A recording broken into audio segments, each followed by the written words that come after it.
World top rankings ఉన్న యూనివర్సిటీస్లో ఎలాంటి IELTS రాయకుండా ఫ్రీ ఎడ్యుకేషన్ అండ్ స్కాలర్షిప్ అందుకోవాలంటే కాంటాక్ట్ విదేశ్ కన్సల్ట్స్. మీరు కాలేజ్కి వెళ్ళిన తర్వాత ఇలా అనిపించేది కదా, అంటే ఎవరో ఒకళ్ళు పిన్ చేసేవాళ్ళు, అలాంటి టైంలో ఏమనిపించేది? ఫస్ట్ అయితే నేను బాధపడ్డాను. కానీ కాలేజ్లో ఒక జరిగిన అంటే ఒరిజినల్గా ఇన్సిడెంట్ నా లైఫ్ టర్నింగ్ పాయింట్ అనుకోవాలి. చెప్తారు ఇన్సిడెంట్? కాలేజ్ జాయిన్ అయిన తర్వాత నాకు ఒకేషనల్ ఓయో గ్రూప్ వచ్చింది. టైప్ రైటింగ్ ఉంటుంది స్టార్ట్ అయింది.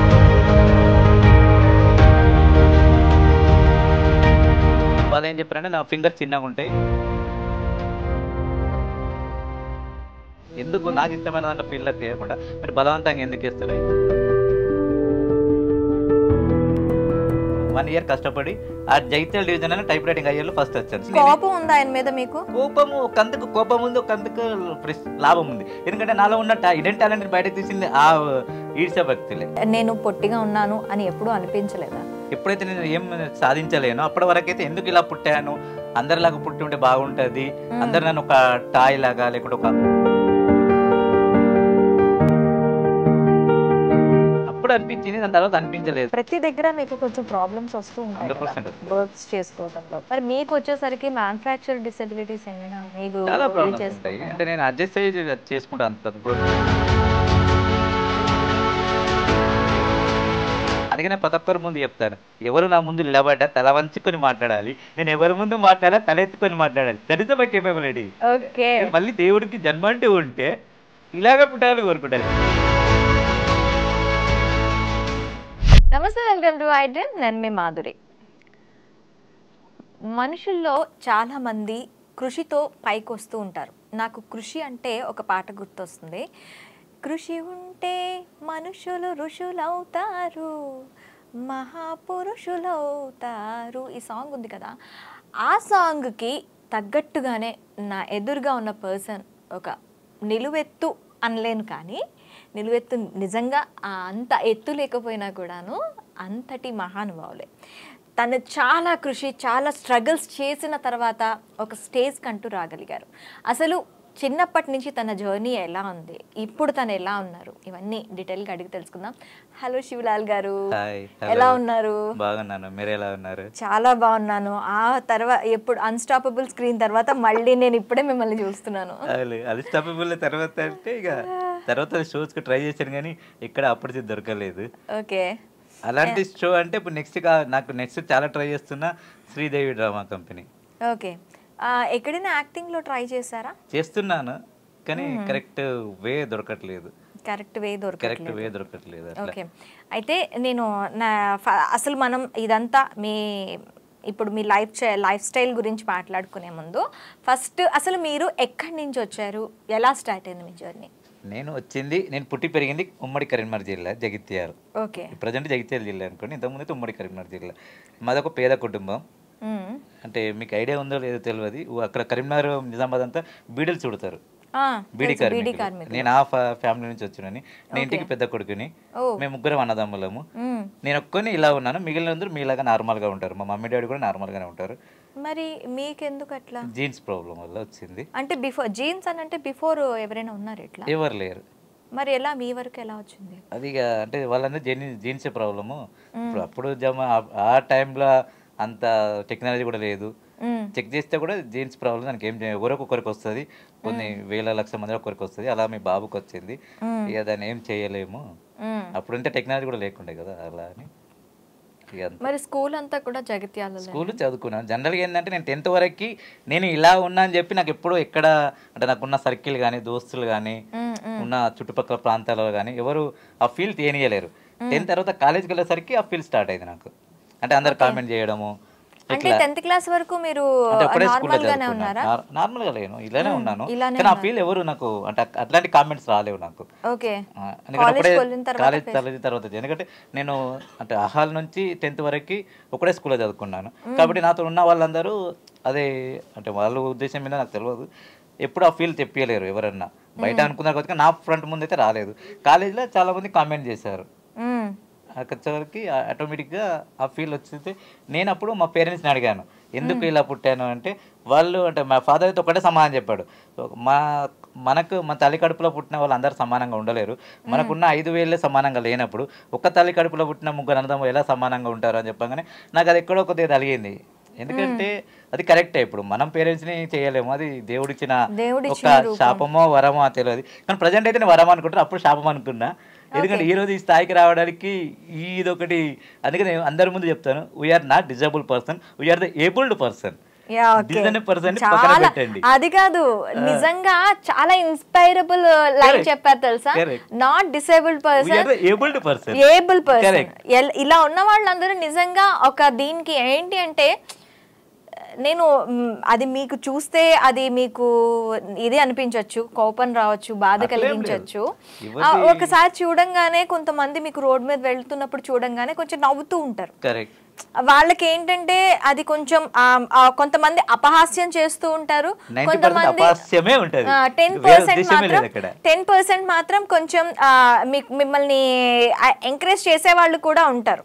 సో అలాంటి వాళ్ళందరికీ కూడాను ఇన్స్పైరబుల్ అండ్ ఒక ఏంటంటే ఒక వాళ్ళతో ఒక హాస్యాన్ని మీరు పుట్టించగలిగే ఒక స్టేజ్ లో ఉన్నారు. అంటే మీరు కాలేజ్కి వెళ్ళిన తర్వాత ఇలా అనిపించేది కదా, అంటే ఎవరో ఒకళ్ళు పిన్ చేసేవాళ్ళు, అలాంటి టైంలో ఏమనిపించేది? అంటే ఫస్ట్ అయితే నేను బాధపడ్డాను, కానీ కాలేజ్లో ఒక జరిగిన అంటే ఒరిజినల్గా ఇన్సిడెంట్ నా లైఫ్ టర్నింగ్ పాయింట్ అనుకోవాలి. చెప్తారు ఇన్సిడెంట్? చెప్తాను. కాలేజ్ జాయిన్ అయిన తర్వాత నాకు ఒకేషనల్ ఓయో గ్రూప్ వచ్చింది, టైప్ రైటింగ్ ఉంటుంది, అంటే స్టార్ట్ అయిన ఉంటుంది. అయితే టైప్ మాస్టర్ పిలిచి నాకు డిజేబుల్ అంటే హ్యాండిక్యాప్ కోట కింద వచ్చినప్పుడు వాళ్ళు ఏం చెప్పారంటే, నా ఫింగర్ చిన్నగా ఉంటాయి, ఒక్కొక్క ఫింగర్ లోపలికి వచ్చేసరికి నీకు టైప్ చేయలేము, టైప్ రైటింగ్ మిషన్లో కష్టము, మళ్ళీ హైట్ ఎక్కువ ఉంటుంది, ఇట్లా టేబుల్ హైట్ ఉంటుంది, చేయలేరు, మీరు ఇంత టేబుల్ కూర్చొని దానిపైన చేయాలంటే కష్టము, మేము మీకు సపోర్ట్ చేయలేము, మీరు సిఈసి కన్వర్ట్ కండి, దీంట్లో ఉండి టైప్ రైటింగ్ ఉండదు, మిగిలిన ఎకనామిక్స్ కామర్స్ గ్రూప్స్ అంతా సేమ్. అంటే నాకు అక్కడ ఈగో హర్ట్ అయింది, ఎందుకు నాకు ఇష్టమైన దాంట్లో ఫీల్డ్లోకి వేయకుండా మీరు బలవంతంగా ఎందుకు ఇస్తారు. నేను అదే టైంలో బయటకు వచ్చి ప్రైవేట్ ఇన్స్టిట్యూట్లకి ఒక 2-3 ఇన్స్టిట్యూట్లు అక్కడ ఉన్న జగిత్యాల ఇన్స్టిట్యూట్లో అప్రోచ్ అయితే ఇద్దరైతే ఒప్పుకోరు, ఒకతరు ఒప్పుకున్నాడు, నేను నేర్పిస్తాను, ఇట్లా సేమ్ చైర్ నా కోసం పర్టికులర్ చేయించి నాకున్న హైట్లో మిషన్ పెట్టి నా కోసం స్పెషల్గా చేసి నేను నీకు చేపిస్తాను, నాకు టైం ఇవ్వండి అని ప్రాక్టీస్ చేయించాడు. నేను దాని ప్రకారం 1 year కష్టపడి ఆ జగిత్యాల డివిజన్ అని టైప్ రైటింగ్ అయ్యేలో ఫస్ట్ వచ్చాను, స్టేట్ ఫస్ట్ వచ్చాను. అది సర్టిఫికేట్ తీసుకుపోయి చూపించాను. అప్పుడు నాకు చాలా మంది నా ఫ్రెండ్స్ నీ లైఫ్ని స్పాయిల్ చేశారు, అంటే నువ్వు ఒక గోల్ అనుకున్న గోల్ని చేశారు అని చెప్పి తన జాబ్ తీసేయచ్చు, మీ ప్రెస్టేజ్ మీద దెబ్బ పెట్టాడు, నీ డిజేబుల్ మీద, అది కరెక్ట్ కాదు, ఒక లెక్చరర్ అయి ఉండి టీచర్ స్టూడెంట్కి దారి చూపించాలి కానీ మీ దారిని అట్లా ఎంకరేజ్ చేయాలి కానీ నేను ఎంకరేజ్ని చేశాడని చెప్పి అంటే నేను ఇప్పుడు ఆయన నాకేం చేశాడో అది ఆయనకు ఒక్కరికే తెలుసు. ఒకవేళ నేను టిట్ ఫర్ టాట్ చేసి ఉంటే వాళ్ళ ఫ్యామిలీ మెంబర్స్కి కోపం ఉందా ఆయన మీద? మీకు కోపము ఒకంతకు కోపం ఉంది, ఒకంతకు లాభం ఉంది, ఎందుకంటే నాలో ఉన్న ఇడెన్ టాలెంట్ బయటకు తీసింది ఆ ఈడ్స వ్యక్తులే. అందుకని ప్రతి ఒక్కరి నెగిటివ్ వ్యక్తులని ఎప్పుడు నేను నెగిటివ్ చూడను. ఆ రోజు నుంచి నేను నెగిటివ్ చూడడం బంద్ చేశాను, ఎందుకంటే నేను ఎక్కడైనా ఇది చేయలేవు అంటే నేను అది చేయగలను అని నా దగ్గర నుంచి ఒక రోషన్ క్రియేట్ అవుతుంది. ఆంజనేయ స్వామికి కూడాను ఒక ఇది ఉందంట, నువ్వు అంటే తనకి అంటే మీ క్వైట్ ఇది ఆయనకి కొంచెం పొగిడితే పొంగి ఎక్కువ పని చేస్తాడంట. ఎలా అంటే నువ్వు ఇది చేస్తావు, నువ్వే చేయగలవు, తనకి కాన్ఫిడెన్స్ లెవెల్ చాలా తక్కువ, నువ్వే చేస్తావు, నువ్వే చేయగలవు, నువ్వు కాక ఇంకెవరు చేయలేరు అన్న పనిని ఖచ్చితంగా చేసి చూపిస్తారట. అదే కొంతమందికి పొగిడితే వస్తుంది, నాకు ఎందుకంటే నువ్వు చెయ్యలేవు అన్నంటే నేను ఎందుకు చెయ్యలేను అని దాని గురించి నేను 100 దారులు వెతికి వెతికి నాకున్న కన్వెంట్ వేని వెతుక్కొని నేను చేస్తూ ఉంటాను. ఆ విధంగా నేను చేసిన అయితే నేను అప్పుడు ఏమన్నా అంటే సరే ఇప్పుడు ఇది మా ఇద్దరి మధ్య జరిగిన అండర్స్టాండింగ్, రేపు పొద్దున ఆయనకు జాబ్ నేను తీసేసిన తర్వాత వాళ్ళ భార్య పిల్లలు కానీ పలానా వ్యక్తి నా భర్త జాబ్ తీసేశారు, ఆ శాపం ఆ పాపం నాకు తగులుతుంది, ఎవరి పుణ్యం వాళ్ళకి ఎవరి పాపం వాళ్ళకని ఆ రోజు నుంచి ఈ రోజు నేను వదిలిపెట్టిన. తన జోలికి పోలేదు, తను అప్పుడప్పుడు ఫోన్ చేస్తుంటాడు అంతే తప్ప, ఇప్పుడు లేరు, చనిపోయారు అనుకోండి అంతే. అంటే మీకు హైట్ ప్రాబ్లం ఎప్పుడు రాలేదా? హైట్ నేను పొట్టిగా ఉన్నాను అని ఎప్పుడు అనిపించలేదా? అప్పుడు అనిపించింది, దాని తర్వాత అనిపించలేదు, ఎందుకంటే ప్రజెంట్ అయితే లేదు, ఒకప్పుడు వరకు ఉండే.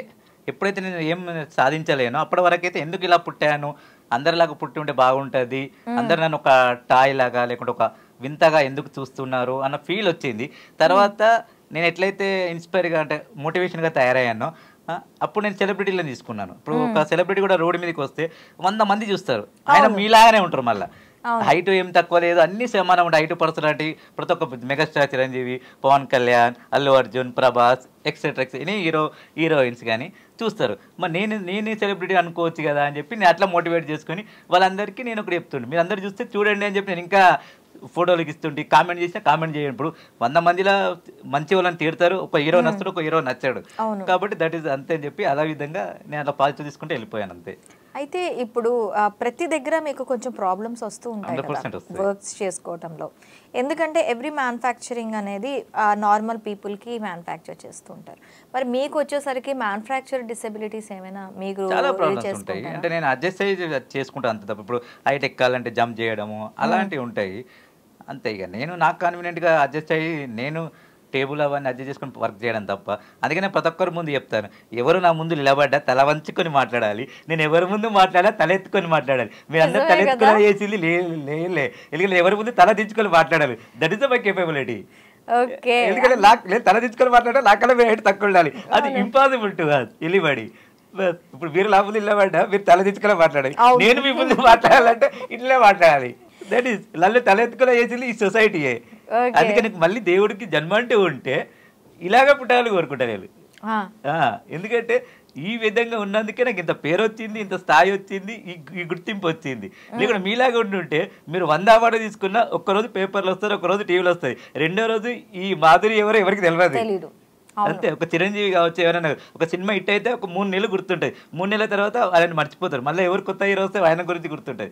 కానీ మేము అనేది లైఫ్ లాంగ్ గుర్తుంటాము. మొత్తం చూసిన ఇప్పటికి నేను రీసెంట్లీ మొన్న గోవా వెళ్ళాం ఫ్యామిలీతో.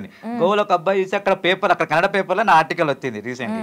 అది నాకు కూడా తెలియదు, వచ్చినట్టు ఎవరో రాశారు, ఇది మీరేనా అడిగారు. చాలా అక్కడ ఎవరో నాకు తెలియదు, గుర్తింపు వచ్చింది కదా, మరి చాలా కదా, ఇంకేం కావాలి ప్రపంచానికి. అయితే మీరు అన్స్టాపబుల్ షోకి ఎలా వెళ్ళగలిగారు? ఇట్లనే ఒక యాంకర్స్ అంటే మీ మీడియా వాళ్ళే ఒక రిఫర్ చేశారు. వాళ్ళు బాలకృష్ణ సార్కి యాక్సిడెంట్ అయింది, చేయి ఫ్రాక్చర్ అయింది ఆ టైంలో. అయితే ఆ షో అప్పుడు అంటే 2 ఎపిసోడ్స్ అయింది. 3rd ఎపిసోడ్ తర్వాత ప్రోమో రిలీజ్ అయింది. ప్రోమో రిలీజ్ అయ్యే టైంకి షో మీద చాలా బ్యాడ్ కామెంట్స్ వచ్చినాయి వాళ్ళకి. ఇక షో బాలకృష్ణ మీద నెగిటివ్ కామెంట్స్ చాలా తయారైనాయి. ఈయన పెద్ద హోస్టింగ్ వస్తాడా అదా ఇదా అని కూడా చాలా. ఆ టైంలో ఎవరినో కొన్ని మంచిగా పట్టుకుందాం అనే టైం ఇంకా కొన్ని టీవీ ఛానల్స్లలో నాది చాలా వచ్చినాయి నా ఇంటర్వ్యూస్. ఈయనను పట్టుకుందామని నన్ను ఒక అతను పట్టుకున్నాడు. ఒరిజినల్గా ఆ ఇంటర్వ్యూకి పోయేదాకా అంటే ఆ షోకి పోయేదాకా పేరు నన్ను డిస్క్లోజ్ చేయలేరు. నేను ఏంటంటే ఎవరైనా కానీ నన్ను ఇంటర్వ్యూ పడితే ఇంటర్వ్యూ ఇస్తాను, నేను నా షెడ్యూల్ని బట్టి ఇస్తాను, కానీ నాకు డీటెయిల్స్ కావాలి. ఇప్పుడు మీరు ఏదో ఛానల్లో ఏదో ఇచ్చుకుంటే రేపు పొద్దున దానికి రెస్పాన్సిబుల్ నేను ఎందుకు అవుతా అంటే, సార్ అట్లా షో పేరు చెప్పలేను కానీ నాకు మీ ఇంటర్వ్యూ కావాలంటారు. నేను అట్లా ఇవ్వలేను. నాకు ఏదన్నా డిస్క్లోజ్ చేయకుండా మీరు ఏదో దాంట్లో ఇచ్చుకుంటారు, రేపు పొద్దున మీరే ఇచ్చారని చెప్తే నేను ఎట్లా అంటే, సరే మనం పోదాము ఆ మేనేజర్ని కల్పిస్తాను. అక్కడ మన మేనేజర్ ప్రదీప్ అని ఉన్నాడు ఒక ఆయన, తనని కలిశాను. సరే ఇది పరిస్థితి అన్స్టాపబుల్, కానీ పబ్లిక్లకు రాలేదు, 3rd ఎపిసోడ్ మీదే అంటే షో ఇట్లా కొద్దిగా పడిపోయింది, మీ ద్వారా లేపాలనుకుంటున్నాను, మీ ఇంటర్వ్యూ కావాలి, ఇట్లా ఉంటుంది అంటే మొత్తం చెప్పిండు. అప్పుడు నాకు ఇలా ఉంటుంది హోస్టింగ్ అన్నప్పుడు వేరే వాళ్ళు ఉండే, లాస్ట్ టైంలో బాలకృష్ణ అనిల్ రావు ఇప్పుడు వచ్చారు, సారీ బ్రహ్మానందం అనిల్ రావు ఇప్పుడు వచ్చారు. అలా చెప్తే చేశారు. అది ఎలా అనిపించింది అప్పుడు? చాలా బాగుంది. చాలా మంది అయితే బాలకృష్ణ సార్ ఏదో అనుకుంటారు, కానీ రియల్గా యూత్ అయితే అంటే ఊహించిన దానికంటే చాలా డిఫరెంట్ ఉన్నారు, చాలా క్లోజ్ ఉన్నారు. ఇప్పటికీ వాళ్ళ పిఆర్ఓ నాకు కాల్ చేస్తుంటారు. మొదటిగా నేను అంటే బాలకృష్ణ సార్కి నేను కమిట్మెంట్ ఏమి ఇచ్చిందంటే, నేను ఇట్లా డ్రైవింగ్ నేర్చుకున్న తర్వాత చాలా మంది నన్ను అప్రోచ్ అవుతారు. డ్రైవింగ్ నేర్చుకున్నారు? అవును, నేను కార్ డ్రైవ్ చేస్తాను. అయితే నేను డ్రైవింగ్ నేర్చుకున్న తర్వాత చాలా మంది నాకు డ్రైవింగ్ నేను కూడా నేర్చుకుంటా అని చెప్పి నాకు ఫోన్ చేస్తున్నారు. మా అందరి డిజేబుల్ పర్సన్ చూసి నేను ఒక డ్రైవింగ్ స్కూల్ పెట్టాలని అప్రోచ్ అయ్యాను. అంటే లాస్ట్ ఇయర్ అప్రోచ్ అయ్యాను అప్పుడు ఉన్న గవర్నమెంట్కి. అది ఇంకా పెండింగ్లో ఉంది. నాకేంటంటే ఒక 1000 స్క్వేర్ యార్డ్ ఓపెన్ ల్యాండ్ అడిగి దాని మీద ట్రాక్ చేసి ఒక 2 కార్లు తీసుకొని చేద్దాం అనుకున్నా. దానికి బాలకృష్ణ సార్ కూడా హెల్ప్ చేస్తా అన్నారు. అప్పటి నుంచి రెగ్యులర్గా నాకు ఒక 15 days 1 month అట్లా వాళ్ళ పిఆర్ఓలు ఫోన్ చేస్తుంటారు, సార్ అడుగుతున్నారు ఏమన్నా అప్రోచ్ అయినరా, పర్మిషన్ వచ్చిందా అది ఇదని. తను రిబన్ కటింగ్కి వస్తా అన్నారు నా స్కూల్కి. అందుకే డ్రైవింగ్ స్కూల్ పేరు కూడా ఆ సార్ పేరే పెట్టాను నేను, అన్స్టాపబుల్ డ్రైవింగ్ స్కూల్ అని. ఆ సార్ ముందే డిసైడ్ చేశాను నేను ఆ పేరుని కూడా. అయితే ఇప్పుడు డ్రైవింగ్ అన్నారు కదా, నార్మల్ పీపుల్కే డ్రైవింగ్ చాలా కష్టం నేర్చుకోవటం. మరి అసలు హైట్కి దానికి అసలు బ్రేక్ క్లచ్ అని మీకు స్పెషల్గా ఏమైనా డిజైన్ చేసుకున్నారా కార్? స్పెషల్గా అంటే కొద్దిగా స్పెషల్ ఉంటుంది. అంటే మా డిజేబుల్ పర్సన్స్కి ఆటోమేటిక్ వెహికల్స్ ఇస్తారు, ఈ క్లచ్ గేర్స్ ఉన్న వెహికల్స్ ఇవ్వరు. అది లాలో ఉంది. ఆటోమేటిక్గా ఓన్లీ ఎక్సిలేటర్ బ్రేక్. ఎక్సిలేటర్ బ్రేక్ని పెడల్సి నేను హైట్ చేయించుకొని, ఇప్పుడు ఇక్కడ హైట్ పెరగడానికి కుషన్ ఎట్లా వేస్తారో ఆ సీట్ మీద కుషన్ వేసి నేను అడ్జస్ట్ చేసుకొని చేయించుకున్నది. అది యాజ్ పర్ ఆర్టీఏ గవర్నమెంట్ ప్రకారం నేను పర్మిషన్ తీసుకొని మాడిఫై చేయించింది. ఆ మాడిఫైకి దాదాపు 50,000 వరకు ఖర్చు అయింది. వాళ్ళు ఒక సర్టిఫికేట్ ఇస్తారు ఇది డిజేబుల్ వెహికల్ అని చెప్పి, అదని చేసి నేను మాడిఫై చేశాను. దాంట్లో ఫస్ట్ నేను అనుకున్నది ఏంటంటే, ఉమ్మడి రాష్ట్రంలో నేను మొట్టమొదటి వ్యక్తిని. దాని గురించి నేను కోర్టుకి వెళ్ళి కొట్టాను. ఎందుకంటే ఆర్టీఏ వాళ్ళు కూడా నాకు లైసెన్స్ ఇవ్వని అన్నారు. అంటే దానికి వాళ్ళకు ఒక జీవోలో లా ఉంది, 4.5 feet కంటే ఎక్కువ ఉంటే ఇవ్వాలి, లేకుంటే ఇవ్వద్దు అని. నేను కొట్లాడాను. మీకు కావాల్సిన హైట్తో సంబంధం. ఇప్పుడు కంప్యూటర్ చైర్ మీద కూర్చున్నప్పుడు చైర్ హైటు పైట్ చేస్తారు, అప్పుడు వాళ్ళ కంప్యూటర్ జాబ్ ఇవ్వరా? మరి మీకు కావాల్సింది కళ్ళు కనిపించాలి, కరెక్ట్ నడిపిస్తున్నది చేతులు ఉండాలి, అంతే. అట్లా నేను కోర్టుకి వెళ్ళి స్టే తెచ్చుకొని వాళ్ళ ముందు చేస్తే అప్పుడు నాకు లైసెన్స్ వచ్చింది. నా లైసెన్స్ వచ్చిన తర్వాతనే కేరళలో ఒక అమ్మాయి అంతే, ఆ స్ట్రగుల్ అయితే పేర్లు వస్తున్నాయి. ఇలా ఏదైనా కావాలంటే కంపల్సరీ కొట్లాడుతూనే ఉండాలి, అంతే. ఒరిజినల్ గా డ్రైవింగ్ నేర్చుకోవడానికి కారణము ప్రతి ఒక్క ఇప్పుడు ఉన్న యూబర్ ఓలా వాళ్ళకి నేను థ్యాంక్స్ చెప్పాలి. ఎందుకంటే వాళ్ళ నెగిటివ్ కామెంట్ వల్లనే నేను డ్రైవింగ్లోకి ఎంటర్ అయినా. ఎందుకంటే నేను ఎక్కడైనా పోతున్నప్పుడు ఫ్యామిలీతో కానీ, ఇప్పుడు నేను ఆఫీస్కి వెళ్ళాలనుకున్నా కానీ, ఇప్పుడు నేను ఉండేది ప్రగతి నగర్, ఆఫీస్ ఏమో ఇక్కడ బంజారాహిల్స్లో, రావడం పోవడం యూబర్ ఇట్లా ఓలా అవే బైక్స్ కానీ ఆటోస్ కానీ బుక్ చేయాలి. చాలా మంది ఏం చేస్తుంటే నన్ను ఎక్కించుకుని కొంతమంది ఎట్టుంటాడో కామెంట్ చేస్తుండే, అది ఇట్లా ఎప్పుడు పిల్లాడు వచ్చాడు, లేకపోతే లిల్లీపుట్ వచ్చాడు, ఇట్లా ఇట్లా అని కామెంట్ చేస్తుండే. వాళ్ళు ఇప్పుడు మీరు చెప్పినట్టు హిందీ మాట్లాడతారు, నాకు హిందీ రాదనుకుని వాళ్ళు హిందీలో మాట్లాడుతుండే. ఎవరెవరికో ఫోన్ చేసి సెల్ఫీలు తీసుకుని ఏదో ఇట్లా ఉన్నారు అట్లా ఉన్నారు చెప్తే నాకు అక్కడ చాలా ఫీల్ అయింది. ఎందుకంటే నేను ఒక్కరిని ఉంటే ఏం కాదు, ఫ్యామిలీతో పోయినప్పుడు కూడా అరే నాకు పెళ్ళైంది, ఇట్లా ఒక బాబు ఉన్నాడట, అది ఇదని వాళ్ళ దగ్గర కామెంట్ చేస్తుండే నేను అక్కడ. ఎందుకంటే ఇప్పుడు మనతోనే నమ్ముకున్న ఒక భార్య పిల్లలకి మనం సపోర్ట్ ఇవ్వకుండా వాళ్ళకి నెగిటివ్ కామెంట్ వస్తే రేపు పొద్దున నేను ఏం చేయగలుగుతా, మనం ఎందుకు నేర్చుకోవద్దని నేను దీని గురించి చాలా కష్టపడి యూట్యూబ్లో అక్కడ ఇక్కడ వెతికి దీని గురించి బెంగళూరు పోతుంది కంటిన్యూ. ఎవ్రీ వీకెండ్ బెంగళూరులో ఒక అబ్బాయి ఉన్నాడు, తను మాడిఫై చేస్తాడు, పోయి అక్కడ పోతే మాడిఫై చేయించాడు. దాని తర్వాత వేరే వెహికల్ తీసుకుని టెంపరీగా దాంట్లో నేను చేసుకుంటే ప్రతి ఒక్క ఇక్కడ ఉన్న దాదాపు 120 130 డ్రైవింగ్ స్కూల్ ఉన్నాయి ట్విన్ సిటీలో. ఏ డ్రైవింగ్ స్కూల్ అడిగినా నీకు నేర్పని అన్నారు. ఎందుకు అని అడిగితే మాకు కంట్రోల్, మీరు డ్రైవింగ్ నేర్చుకుంటే ఐడియా ఉంటుంది, మీకు కూర్చున్న పక్కన ఎవరైతే మీకు ట్రైనింగ్ ఇస్తే వాళ్ళ దగ్గర కంట్రోలింగ్ ఉంటుంది. నాది వాళ్ళకి రాదు, వాళ్ళది నాకు రాదు, కాబట్టి మేము కంట్రోలింగ్ లేకుండా చేయలేమన్నారు. మళ్ళీ నాకు ఒక ఫ్రెండ్ అడిగితే నేర్పిస్తానంటే నేర్పిస్తాను. ఒక ఫ్రెండ్ సాయంతో నేర్చుకున్నా, జగన్ అని ఉన్నాడు, ఆయన నేర్పించారు. నేర్చుకుని ఇప్పుడు నా వెహికల్ నేదే, ఇప్పుడు ఇండియాలో మొట్టమొదటి వ్యక్తి అని తెలిసింది. ఏంటి car driving first licence holder ని. రీసెంట్లీ గిన్నిస్ బుక్ కి నామినేట్ అయ్యాను, డాక్టరేట్ కూడా వచ్చింది, కామన్వెల్త్. ఇట్లా అల్లి ఉన్నాయి, దాని ద్వారా అన్స్టాపబుల్ ప్రోగ్రామ్ కూడా వచ్చింది. పొట్టకూటికి జాబు లేదు, కానీ పార్ట్ టైం చేసుకుంటా జీవనోపాధి గడిపిస్తున్నా, అంతే. పార్ట్ టైం ఏం చేస్తూ ఉంటారు? నేను ఒక అడ్వకేట్ దగ్గర డాక్యుమెంట్ రైటర్ని, ఒక కంపెనీ ఉంది, కన్స్ట్రక్షన్ కంపెనీలో నేను అకౌంట్స్ మేనేజర్ని. నేను బీకామ్ చేశాను. నేను డిగ్రీలో కూడా రికార్డునే. ఉమ్మడి రాష్ట్రంలో మా మరుగుజ్జుల దాంట్లో మొట్టమొదటి మరుగుజ్జు 2004లోనే డిగ్రీ అయింది. డిగ్రీ చేసిన మొట్టమొదటి వ్యక్తిని. అంటే అది కాదు, మ్యాక్సిమం అంటే సొసైటీలో ఎలా ఉంటుందంటే కొంచెం ఏదైనా డిసెబిలిటీ వచ్చిందంటే వాళ్ళు ఇంకా దేనికి పనికిరారు, వాళ్ళకి అసలు చదువు అవసరం లేదు, ఏం అవసరం లేదు, ఇలాంటి దీంట్లో ఉండిపోతారు. కానీ అవన్నీ పక్కన పెట్టి నేను నా కాళ్ళ మీద నిలబెడతాను, నేను నా కాళ్ళ మీద నిలబడి ముందుకెళ్తాను అని మీ స్పిరిట్ని చూడండి, దానికి హ్యాట్స్ ఆఫ్. థ్యాంక్ యూ అండి. ఎందుకంటే ఇప్పుడు మీరు చెప్తున్నారు టోటల్గా ఉన్న ఆ సొసైటీలో నేను అన్నిట్లో కూడా నేను మొదటి వ్యక్తిని, మా దీంట్లో నేను మొదటి వాడిని అని చెప్తున్నారు చూడండి. ఆ నెంబర్ 1 పొజిషన్ ఎవరికి అంత తొందరగా రాదు. ఇప్పుడు ఆ నెంబర్ 1 పొజిషన్ రావాలన్నా కూడాను చాలా కష్టపడుతూ ఉండాలి. మ్యారేజ్ విషయంలో మీకు ఏమనిపించింది మ్యారేజ్ చేసుకునేటప్పుడు? మ్యారేజ్ అయితే ఒక ఎపిసోడ్ తీయచ్చు, మీరు అంత పెద్ద స్టోరీ అది చెప్పండి. చెప్తాను కానీ చెప్తున్నాను. జనరల్గా ఎట్లా అంటే మ్యారేజ్ అవుతుందని నేను కళలో కూడా అనుకోలేదు ఫస్ట్ ఆఫ్ ఆల్. ఎందుకంటే జనరల్గా ఇప్పుడున్న సొసైటీ పరంగా కానీ ఎవరైనా కానీ అందరికీ కావాల్సింది హైట్ పర్సనాలిటీ ఉన్న వ్యక్తులను. నాకు చాలా సంబంధాలు వచ్చాయి, కానీ చూసిన తర్వాత ఇప్పుడు నార్మల్గా ఉన్న అమ్మాయిలు కానీ రిజెక్ట్ చేశారు. ఎందుకంటే నేను హైదరాబాద్లో ఉంటాను తెలుసు అందరికీ. హైదరాబాద్లో ఉంటే ఇప్పుడు నేను మన ఇద్దరం పెళ్ళి అయినాక రోడ్డు మీదకి వెళ్తే ఏమైనా కామెంట్ చేస్తే నాకు అట్లా ఇష్టం ఉండదు. కామెంట్ చేసినప్పుడు నేను తట్టుకోలేను, ఇట్లా నా హస్బెండ్ ఇట్లా ఉండొద్దు అంటే ఇప్పుడు దానికి నేనేం చేయాలని చెప్పిన. ఇప్పుడు సెలబ్రిటీకి పెళ్లి చేసుకొని సెలబ్రిటీ పోతే అందరు చూస్తారు అని చెప్పి ఇప్పుడు హీరోలో ఎవరు పెళ్లి చేసుకోరా? ప్రతి దాని దగ్గర ఆన్సర్స్ ఉంటాయి, కానీ దాన్ని అర్థం చేసుకునే పరిస్థితులను బట్టి ఉండాలి. ఇప్పుడు ఒకరు చూస్తారు అంటే నువ్వు నెగిటివ్ ఎందుకు వరుస్తావు, దాంట్లో పాజిటివ్ ఎందుకు చూస్తారు? ఇప్పుడు 100 ప్లస్లు ఉంటాయి, మైనస్ ఉంటాయి. జీవితం అనేది ప్లస్ ఆర్ మైనసే. అన్ని ప్లస్లు కావాలంటే ఏ దేవుడు ఎవరికి ఇవ్వరు, ఏ లైఫ్ కూడా సక్సెస్ కాదు అది. మరి ఏదైనా కష్టం ఉన్న అక్కడ సుఖం ఉంటుంది, సుఖం ఉంటే కష్టం ఉంటుంది. మరి నువ్వు చేసుకున్న తర్వాత ఇప్పుడు నేను ఒక మాట ఒకటి చెప్పిన, ఇప్పుడు పొద్దున ఇట్లా అడుగుతున్నావు, మంచిగా 5% ఉన్న అబ్బాయిని పెళ్లి చేసుకుంటే అన్ఎక్స్పెక్టెడ్గా యాక్సిడెంట్లా కాలు ఇరిగితే మీరు వదిలిపెడతారా? వదిలిపెడతారు. సరే ఒకవేళ మీ మనస్తత్వంతో మీరు వదిలిపెడతారు, సెకండ్ చేసుకుంటారు. అదే పరిస్థితిలో రేపు పొద్దున హెల్త్ ఇష్యూస్ వస్తే అట్లా ఎంతమందిని వదిలిపెడతారు? చివరి ఎండింగ్ ఏంది, నెవర్ ఎండింగ్ ఏంది అది. వాళ్ళందరూ పక్కన పెట్టండి, మీ వైఫ్ సంగతి చెప్పండి. మీ వైఫ్ ఎలా యాక్సెప్ట్ చేశారు? నా వైఫ్ సేమ్ నాలాగానే ఉంటది, తను కూడా డిజేబులే, నాకన్నా ఒక ఫీట్ ఎక్కువ ఉంటుంది. అది కూడా పెద్దల గురించిన సంబంధమే. అంటే నాకు అప్పుడు ఏమనిపించింది అంటే ఇట్లా సాధారణ వ్యక్తులు రిజెక్ట్ చేస్తున్నప్పుడు అట్లాంటి బాధ నాకు తెలుసు.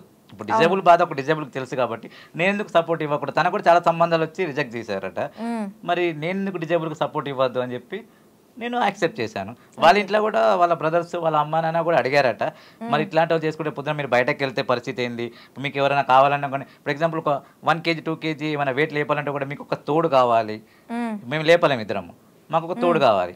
అదేంటంటే ఆయనకైతే ఆయన మాటలతో బట్టి నాకు కాన్ఫిడెంట్ అనిపిస్తుంది. చూద్దాం జర్నీ ఎక్కడ దాకా పోతా అక్కడ దాకా అని చెప్పి. ఇప్పుడు ఎవరైతే మమ్మల్ని డిస్కరేజ్ చేశారో వాళ్ళే ఇప్పుడు మాకు పాదాభివందనాలు చేస్తున్నారు.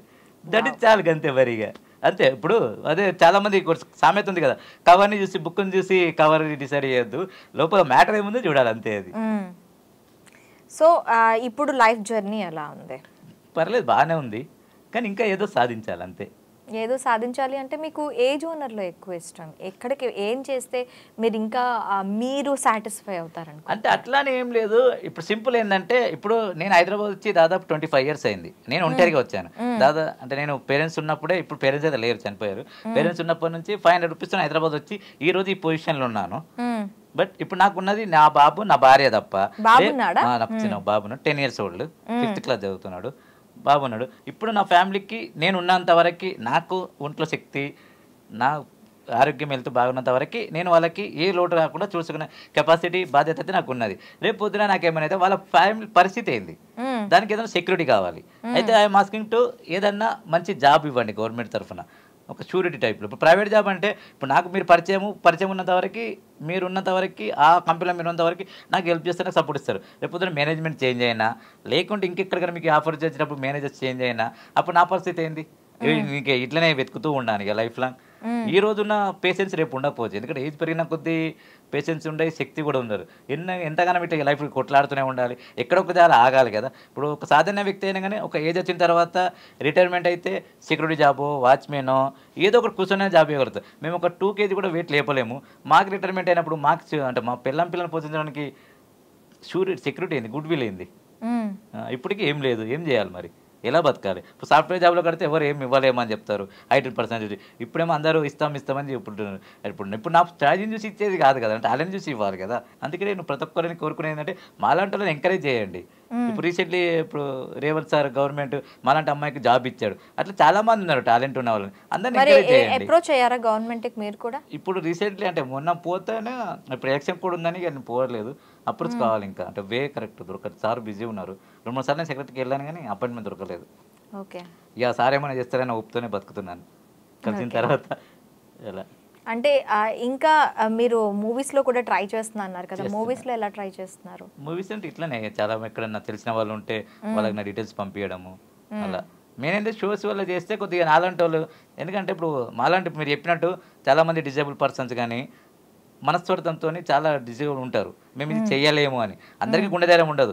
పేరెంట్స్ సపోర్ట్ ఇచ్చినా కానీ కొంత మెయిన్ ఏంటంటే చుట్టుపక్కల ఉన్న వాళ్ళు సపోర్ట్ ఇవ్వరు. వాళ్ళని సపోర్ట్ ఇవ్వాలి. సపోర్ట్ ఇచ్చి అరే నీకు ఏం కదరా ఏమైనా అయితే నేను చూసుకుంటా అనేది. ఇప్పుడు నాకంటే నేను ఓన్గా సపోర్ట్ ఇచ్చి ఏం కదరా పోయి వాళ్ళందరూ కట్టినా. ఇప్పుడు ఎట్లా అంటే ఏనికి వెళ్తే కుక్కలు మురుగుతున్నట్టు మురిగినే బారి ఒక్కసారి గమ్యం చేరుకున్నాక వాళ్ళే మన దగ్గరికి వస్తారు. అప్పుడు ఆ ఉద్దేశంతో నేను వెళ్తాను. కానీ అందరూ ఆ మనదంతో వెళ్ళాలని లేదు కదా, ఎవరో ఒకరు సపోర్ట్ కావాలి. మీరు మాలాంటి వాళ్ళకి సపోర్ట్ ఇస్తే మా దగ్గర ఉన్న ఇడెన్ టాలెంట్ బయటకు తీసి ఎంతోమందికి సాధారణ వ్యక్తులకి ఇన్స్పిరేషన్ కావచ్చు కదా. అవును. సో థ్యాంక్ యూ శివలాల్ గారు, థ్యాంక్ యూ వెరీ మచ్. నిజంగానే మీలాంటి వాళ్ళందరూ కూడాను స్వశక్తి మీద నిలబడాలి, స్వశక్తిగా ముందుకెళ్ళాలి, తమ శక్తి మీద నిలబడి ఎవరైతే అవహేళన చేశారో వాళ్ళందరికీ కూడాను ఒక సమాధానంగా, ఒక చెంపపెట్టుగా నిలవాలని కూడాను మేము కోరుకుంటున్నాం. Thank you very much.